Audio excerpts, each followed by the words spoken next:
Service Committee meeting. I am Jan Burdick, and I am chairman, and we will start out with roll call, please. Mrs. Burdick. Here. Mrs. Ricketts-Wales. Here. Mrs. Hanchett. Mr. Harris. Here. Mrs. Root. Mr. Rumfelt. Mr. Stocken. 4 present, 2 absent. We will have a motion for approval of the June 1st minutes, please. Harris moves it. Ricketts-Wales, second. Any discussion or corrections? All in favor? Aye. Aye. Carried. Mr. Shaw, Public Health Director. It's not the deputy. Good afternoon. Welcome, Tyler. Thank you. You have a copy of my monthly report. Just some quick highlights on that before I get to a second update. We are up 2 lead cases over last year, so not too significant. Overall, our clinic services are up, so that's STDs, medical services, HIV, HCV testing, and counseling. We are up across the board in children's services as well for referrals for both early intervention and preschool. And we are starting to see some of our, you don't see in May 2022, our educational visits are not up yet, but we are planning to be out in the community and have several booths. We were just out in this past weekend at the Andover 4th of July Festival offering COVID boosters. So we are out there and back in action. We'll be at the fair as well. Did you give many boosters at the 4th of July? We gave 2. 2 is better than none. Yes. I did want to say thank you to the town of Centerville. They just hosted our most recent free rabies clinic. We were able to vaccinate 100 animals on the 25th of June. So that was an excellent clinic, very well attended. The second update I wanted to give you is, aside from COVID now, we had 4 cases today, so those cases are down, which is good news. We do have a monkeypox update for you. It was coming, we knew it was coming. As of yesterday, 120 confirmed cases in New York State, 111 in New York City, 5 in Westchester County, 1 in Sullivan County, 1 in Chemung County, 1 in Rockland County, and 1 in Suffolk County. So it's out there. I just wanted to give the public a little information on monkeypox, what you're looking for symptom-wise. Rashes, bumps, blisters on or around the genitals, hands, feet, chest, or face. Flu-like symptoms, muscle aches, chills, fatigue. If you feel like you have any of these or you have a rash or any blister, certainly call your healthcare provider.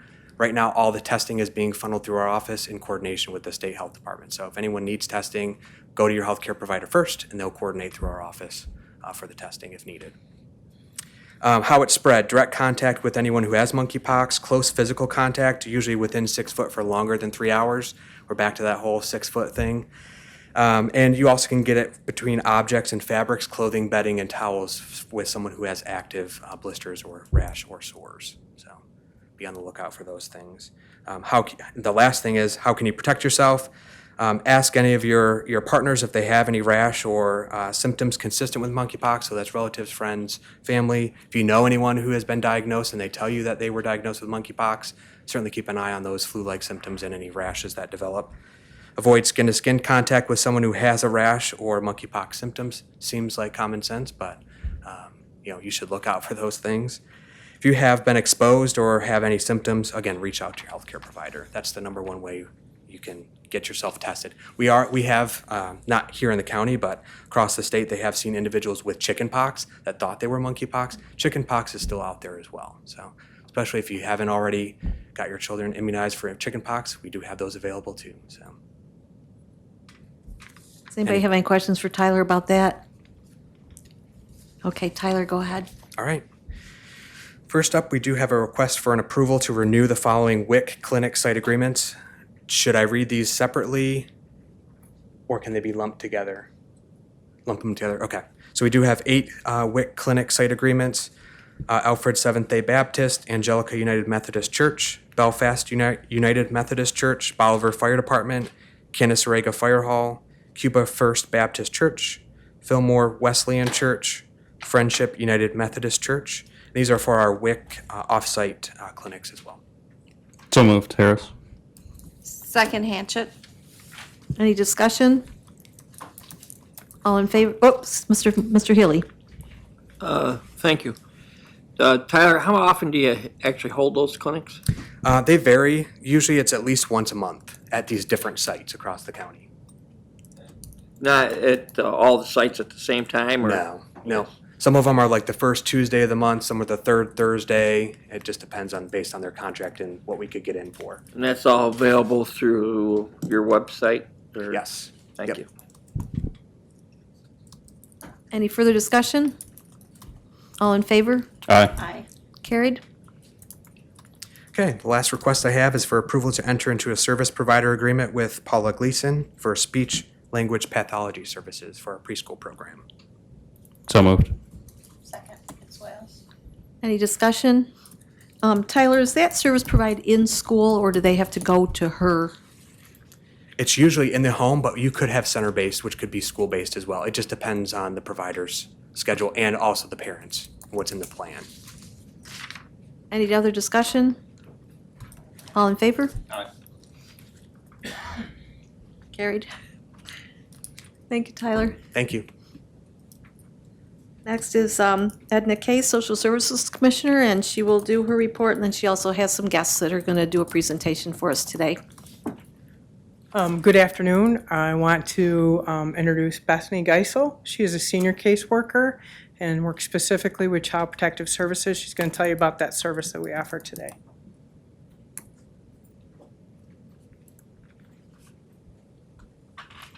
Welcome. Thank you, Edna. Good afternoon, everyone. Hope you're having an exciting Wednesday. As she said, my name is Bethany Geisel. I'm a senior caseworker for Allegheny County CPS. I was asked to talk briefly to you today about what we do. So, what does CPS do? The answer is both simple and complex. CPS stands for Child Protective Services, which are responsible for providing child protection against abuse and neglect. That's the simple answer. Now I attempt to tell you how we provide the child protection. That's the complex answer. Regulations and protocols can vary by state to state and county to county.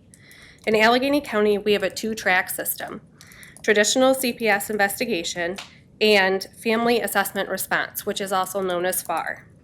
I am a traditional CPS investigator and can really only speak for that track, but we do work closely with FAR.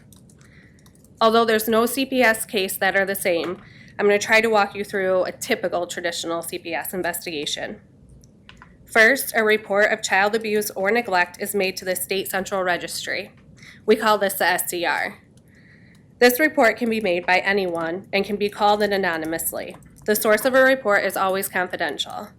If the SCR accepts the report, jurisdiction is determined, and it is passed to the corresponding county and the agency to be investigated.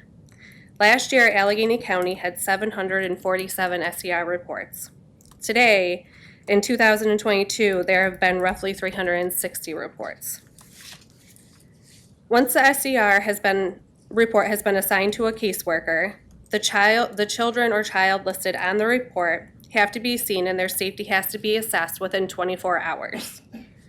For example, if the allegations are the parent or caregiver is under the influence of illicit substances while acting as the only caretaker of the children, the caseworker must assess the sobriety of the person caring for the children at that time.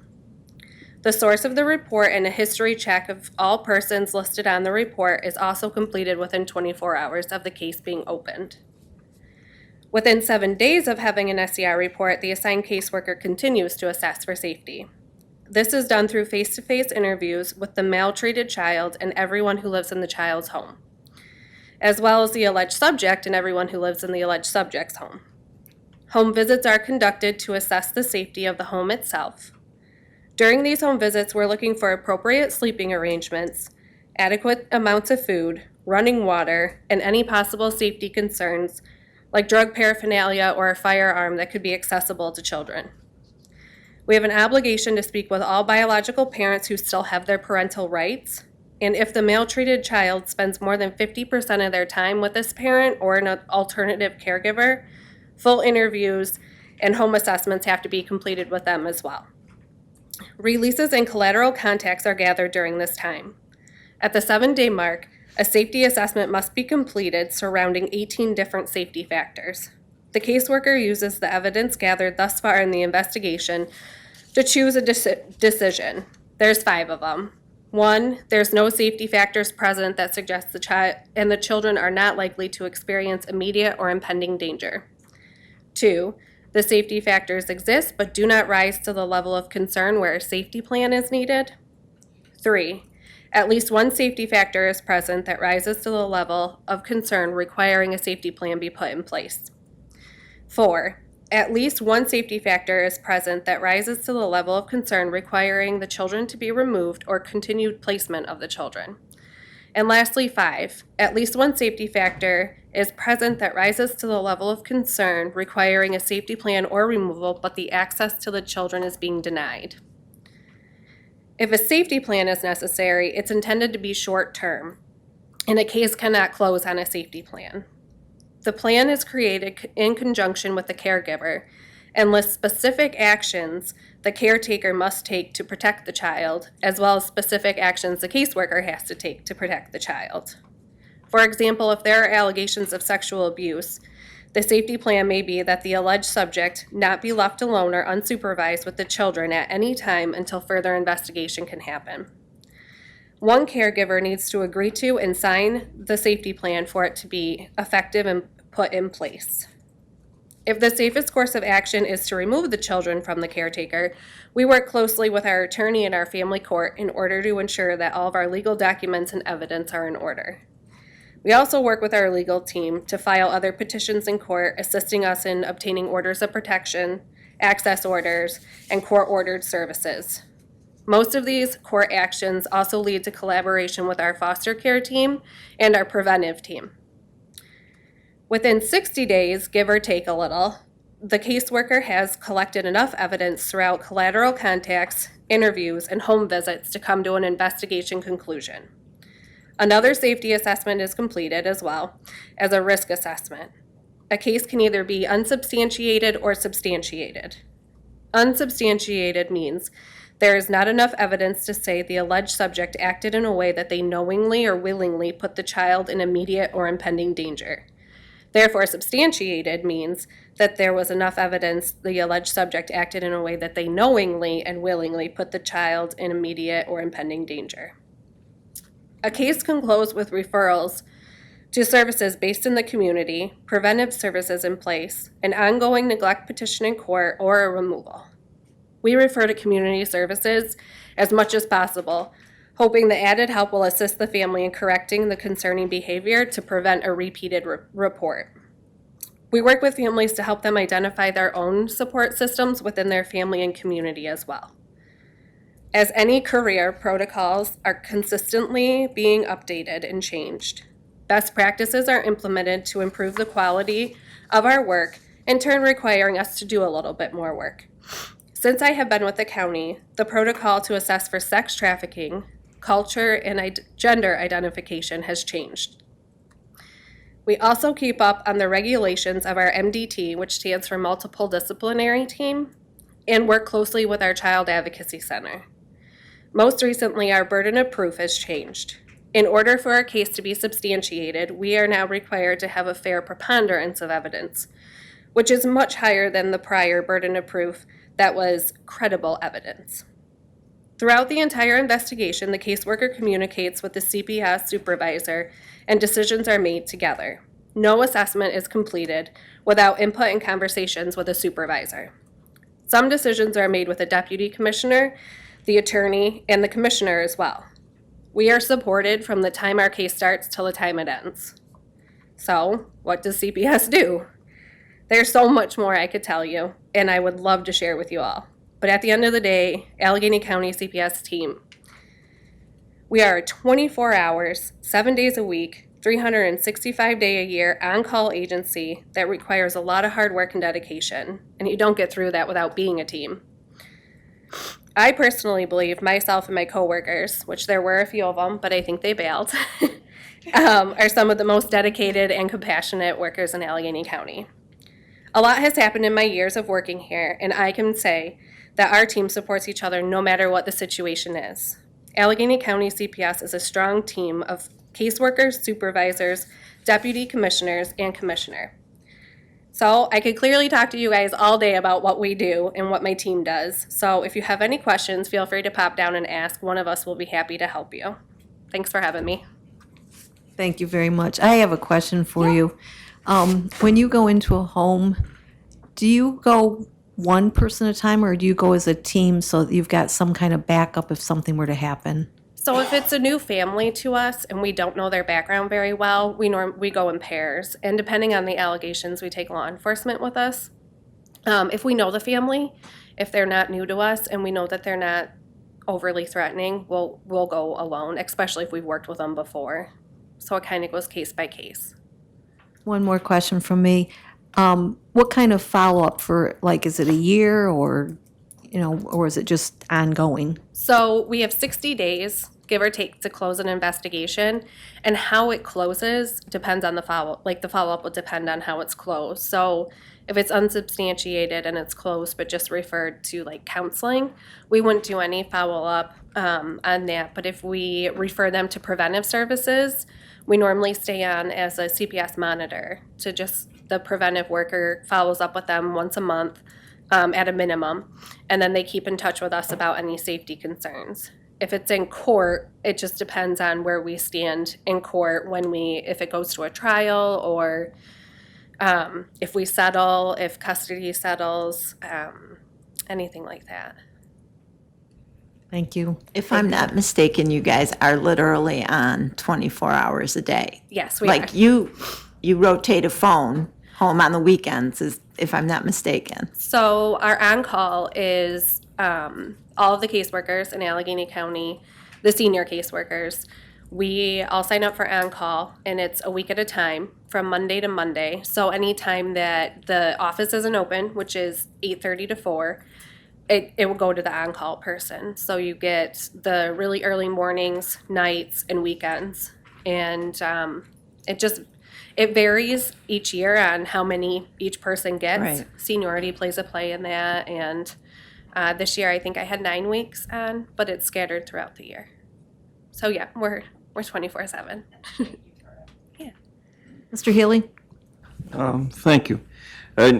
Now you investigate abuse, and that's mental, sexual, or physical abuse. Is that correct? That would be the 3 types of abuse. And you touched on that briefly. And there's also mandated reporters, in addition to a hotline that's available to the general public. There's also a requirement for certain people to report. Is that correct? Yep. So a mandated reporter would be like school staff, doctor's offices, law enforcement. We're mandated reporters, but I believe the hotline number is the same.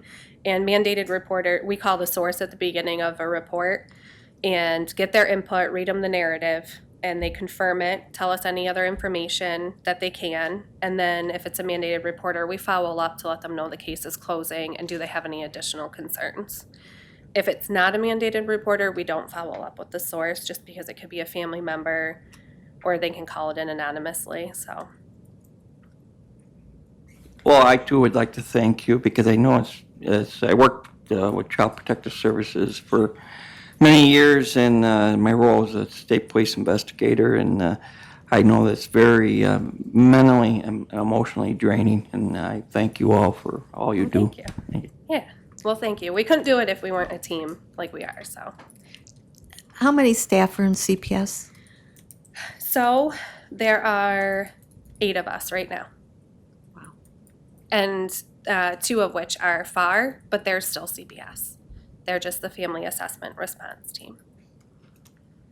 Well, I'd like to thank you for coming in and giving us this information. It's just another example, I feel, of some of the things that go on behind the scenes so much in this county that we're not totally aware of. And it's such an important and huge thing that you do, and Thank you. probably kind of dangerous at times too. So thank you all very much. Thank you. Thank you. Edna, do you have anything you want to highlight after that? I just think the CPS team is pretty stellar. They're incredible. I agree, yes. So monthly report. I do need to make a correction on the Child Protective Services hotline calls. For the month of May, it was 78, not 51. So year-to-date, of course, going to the end of May is 317 reports. And then our total open cases for the month of May was 148. So if you would make that correction, and I'd appreciate that. May is usually a high month. School's starting to wind down. Folks are worried that the kids are going to be home with not really a lot of community oversight. So we tend to get a higher number in May, and it starts to come back down a little bit in June. And then we'll see it back up again usually in October when after school gets going and everybody goes, okay, look what happened over the summer and somebody needs to help these guys. But it's really community oversight is a big impact on the number of reports that we get. So that's all I have on that. If you have any other questions on the monthly report, and sorry about the error. Okay, then you have a request to fill 2 social welfare examiners. Yes. They are 2 social welfare examiner positions that need to be filled. Of course, they're part of our budget. Salary position is $36,107 to $43,885. The source of funding is 38% county, 10% state, 52% federal. So moved, Harris. Second, Ricketts Swales. Any questions or discussion? All in favor? Aye. Carried. And then you have a contract with the Allegheny Council on Alcoholism and Substance Abuse. Yes, the contract that we have currently with the Allegheny Council on Alcoholism and Substance Abuse carries 2 part-time positions. We'd like to take those 2 part-time positions and make them 1 position, which would increase, and there's an error on that as well, drug and alcohol services will increase from $47,300, not $43,700. Transpose the numbers there to $55,183. So we're looking to make those 2 positions 1 position that would cover what the contract covers. One covers taking care of SNAP applicants and new applications doing drug and alcohol screens and mental health screens. And the other piece does Capta Cara, which is about parents or mothers that give birth to babies that are either addicted or they're addicted to substances, so we can help them at the time of birth. I'll move it for discussion.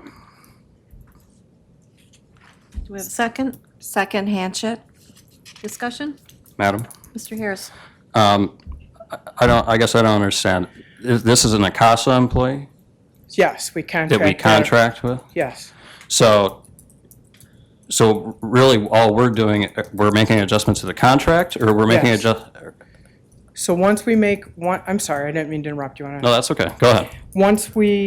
Once you give us the approval to do that, then Allison will be very kind, our county attorney will be very kind and amend the contract.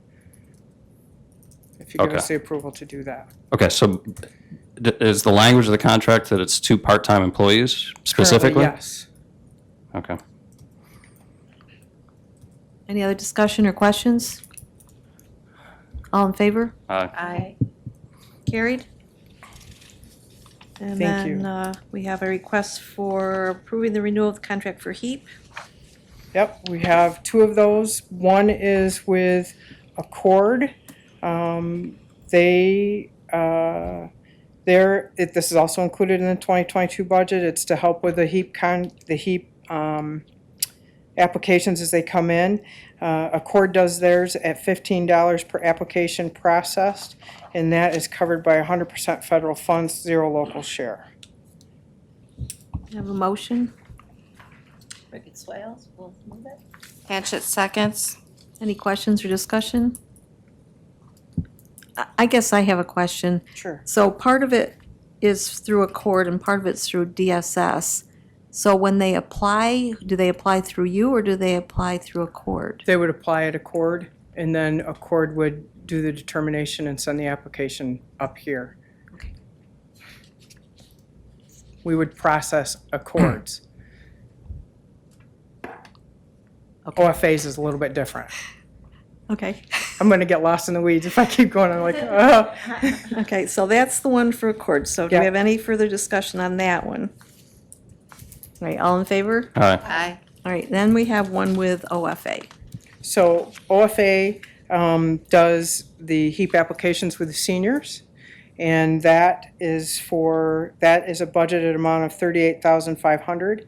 It's covered by 100% federal funds. They process those applications and then send them to us. So they actually do more work on those applications than Accord does, and then they send them to us. And they determine who's eligible for it before they send it to you? Yes, and then we enter it. Okay. All right, so can I have a motion or a motion for that one? Ricketts Swales, motion. A second? Hanchett seconds. Any further discussion or questions? I think we understand it. All in favor? Aye. Aye. Carried. I think that's it for me. Thank you. All right. Have a good afternoon. We now will have Anita Madison from the Office of the Aging.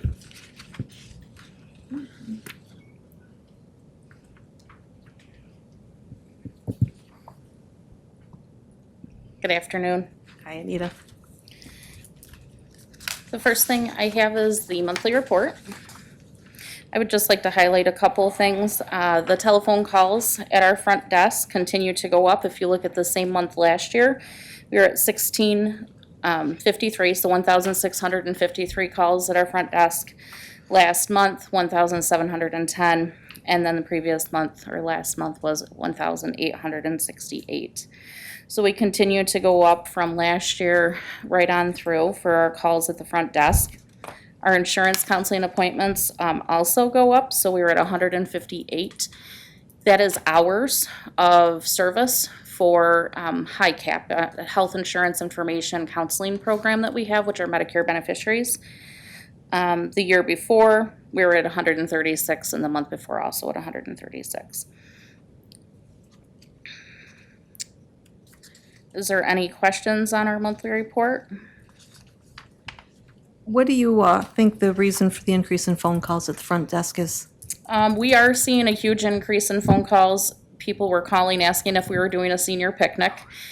They've been calling for months. We knew farmers market coupons were going to be coming out, so we've had a huge increase in that. These numbers are actually from May, and May was Older Americans Month, and so people were calling and finding out what kind of services we could provide. So we did see a huge increase in number of calls for that. Okay, good. Any other questions on the monthly report?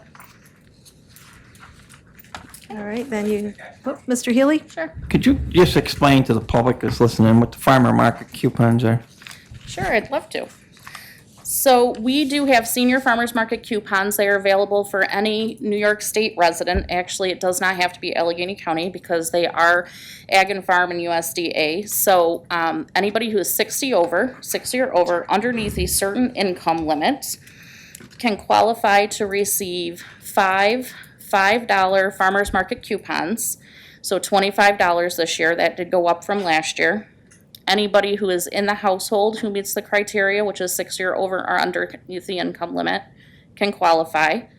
And you can use those at any participating farmers market. So it does not have to be an Allegheny County farmers market. We have a list of participating farmers markets in Steuben County, Cattaraugus County, because it is a federal program. So if I understand, it's a state, both a state and federal program Yes. that's income-based, Yep. okay? Would you like And to know the info? Anybody can apply for it, they don't have to be a resident of New York State or a citizen of the country, I guess, or anything, right? Well, they have to be New York State, but not Allegheny County. So somebody from Cattaraugus County can actually get them. Every county receives them. Thank you. So the income limit for a household of one is $2,095 per month. A household of two is $2,823 per month. And a household of three is $3,550 per month. And then it does go up in a certain increments from there. Great, thank you, Edna, or Anita, sorry. That's okay. Always do that. I know. Okay, then you have a request to enter into a contract with Life Station. Yes. So we are asking to enter into a contract with Life Station, which is our PERS, our Personal Emergency Response Service, for the rest of 2022, as well as 2023, but this is included in our 2022 budget currently. The rate would be landline or cellular at $13.50 per unit per individual. CPS, I'm sorry, I was thinking CPS. GPS compatible is $15.50 per month per unit or per individual. An LTE smartwatch, which is a new device, is $20.50 per month per individual. That actually works with or like an Alexa, and so it is a smartwatch that would detect any falls, and we can actually program medication reminders into that. We have falls detection as an optional that we can add on to any units, which is $5 per month. An extra pendant is included in the price, and again, this is included in our 2022 budget at these rates. Harris will move that. Swales, second. Any questions? I have just a question on this. Is this something, I'm sorry, I just don't quite understand. Okay. So the individual comes to you and asks for this service, or? Yes, we actually have a number of individuals who can't afford the cost of a personal emergency response button. Okay, These are our contracted rate. That doesn't mean that's what it would cost if you called the company to get a lifeline. It's usually about $30 per month. A lot of our seniors are on fixed income, and they would rather take that money and spend it elsewhere, leaving them at risk for falls. And so we do have funding streams that we can help pay for that for individuals who can't pay for it so that they can maintain their independence and home. can you, if an individual doesn't meet whatever guideline, would you still talk to them about varieties and give them information on them? Okay, thank We you. actually have an entire list of different PERS providers that are available, so if somebody calls and just wants to do a private pay, we give them a list of everybody who's available who serves Allegheny County with the rates and any information we have. Okay, perfect, thank you. You're welcome. Does Medicare not cover these things? Medicare does not cover these. Medicaid only covers them if they're on a waiver program, or if they're receiving home care through a Medicaid service. No, Medicare does not cover these. It doesn't even sound like a good, fiscal idea for an insurance company to not use these. I would agree with that. Is this the same company you're currently using? It is, yes. Right. Any other questions? All in favor? Aye. Carried. Can I share just a little bit of information? Okay, thank you. We do have a few additional events coming up. I wanted to make sure that everybody's aware of those. On Thursday, July 14th, which is next Thursday from 10 to 12, we are holding or participating in a senior fraud and scam prevention event. That is in conjunction with the Sheriff's Office, Center for Elder Law and Justice, First Citizens Bank, and Senator Borrello's office. So you do not need to make a reservation to attend that, but we have a lot of good information, so please feel free to stop down. That is at the Belmont Legion at 29 Schuyler Street. We also have our Allegheny County Senior Picnic coming up on Tuesday, August 16th. The rain date is Wednesday, the 17th. It is at the Allegheny County Fairgrounds from 11 to 3. We are having Stern's Chicken Barbecue. We have a band. We have a number of vendors signed up. We are doing t-shirt contests for funniest t-shirt, prettiest t-shirt, and most creative. And yes, they do get very creative, as many of you know. We also do prizes for the longest married couple, the eldest female, the eldest male, and veteran. The cost is $10 per person at the gate, and that covers the cost of the, your chicken and a lot of fun. You can register for that now. We have a number of people already registered. We are limiting it to 500 people this year instead of 750. So if you're interested, please sign up. We do have our farmers market coupons. We have a number of locations that are all over Allegheny County where we're distributing those. We are also going to have them at the picnic and a farmers market so people can use their coupons right at the picnic. We are having town hall sessions. Those are starting in August and go all the way until October. This year, we have 13 scheduled. The New York State Office for the Aging requires us to do a public hearing every year. Many of you remember our senior forum, where we did it one time at the Genesee Valley School, and everybody had to come to us. Last year, we started going out into the community instead of making people come to us.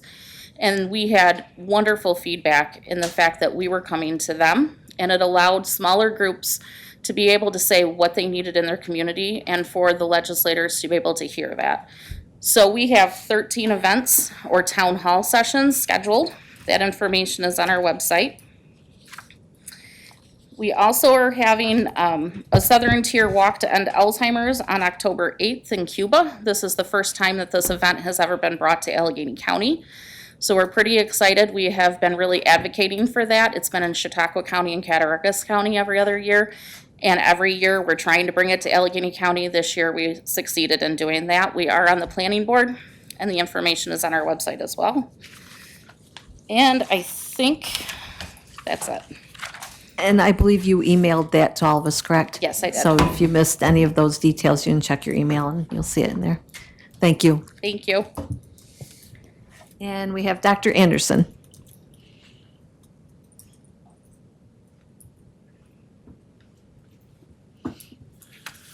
How are you?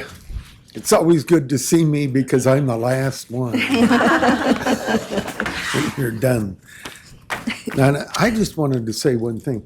Anita didn't tell you why the phone calls have increased so much, but if you want to know anything, just call Office for the Aging, and if the person that answers the phone doesn't know it, and I'm not joking, I've called and asked really bizarre questions, they know it. They'll find it. It's just really wonderful. Anyway, I have a request for a motion to do a budget transfer. And what it is OASAS, the state of New York, decided they would give us more money than we anticipated. And so I need to be able to increase our account by $65,899. But you all know that because you've looked at this, so. So moved, Madam. Have a second? Second by Hanchett. Any questions? All in favor? Aye. Aye. Thank you Carried. very much. Thank you. Do you have any questions? Well, I do. yes. I just had a situation or experienced a situation, and it got me thinking about mobile crisis units in Allegheny County and possibly the need for it. I know there's funding issues with that and what we do, but with Allegheny County having the highest suicide rate and, you know, some of the other issues, I really saw a need that something like that could have been used. Reaching out to hotlines, they don't have, not that they don't want to help, they don't really have the resources to help somebody in great need. And even reaching out to the troopers, having the resources for that. So I was wondering if that had ever been thought of. I'm hearing a little bit of talking that there might be some talks with that, but I see it as possibly a need in Allegheny County. It is a need. It is provided, but it's limited. Yeah. We were given a certain amount of money when St. James closed, but it's really, it's difficult to run a 24/7 mobile crisis unit on less than $500,000. Right. Two, even if we had the $500,000, trying to find somebody that would take the job is very, very difficult. So, Yeah. Are there any those- agencies that do something like that in some cases? Would it be cheaper to hire or something? Just a question. It's not my Yes, world of But expertise. it would cost a lot of money regardless of who did it. I'm not even talking about the county doing it. Right. Community Services does the mobile crisis for those that we know about. But if you don't, we don't pick up the emergency ones like somebody in Cuba calls and they've got an issue. It's really difficult for us to do that in the middle of the night. Right. During the day, we can get out there. And we most of the time, we go with law enforcement. Right. Okay? Allegheny County could not do what they do in terms of mental health outreach without law enforcement. Correct, I agree. I didn't see anybody not wanting to cooperate, but I see it as a need and obviously a lack of resources for that. It's a need. It's a need everywhere. Yeah, it is. So. Thank you very much. Yep. Anything else? Thank you very much. Old business? New business? Go to the order? I will entertain a motion to adjourn. So moved. Harris. Second? Second, Ricketts Wales. All in favor? Aye. Carried. Thank you all for your patience.